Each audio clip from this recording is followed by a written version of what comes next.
घाइतेहरू कति छन्, के भएको छ, क्षतिको विवरण के कस्तो छ, थप जानकारी भने हुन्छ। मेरो छेउमा जुन इमर्जेन्सी विभाग छ त्यसको अगाडि त 8-10 वटा लास म त्यसै हेरेर र सँगै छेउ टिचिङ हस्पिटलको बाहिर जुन छ मैदान त्यहाँ सब उपचार गरिरहेका छन्।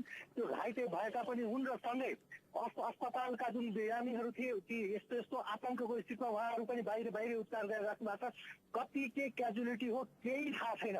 चिकित्सकज्यूहरूसँग सम्पर्क छ र बिरामीहरूलाई जुन अनुपातमा ल्याइएको छ चिकित्सकहरू कतिको अभाइलेबल हुनुहुन्छ? बिरामीहरू कन्टिन्यू आइरहेका छन् बिरामीहरू सबले त्यसलाई आएछन् बिरामीका भेहिकल एभाइलेबल हुन्छ पुर्याछन् र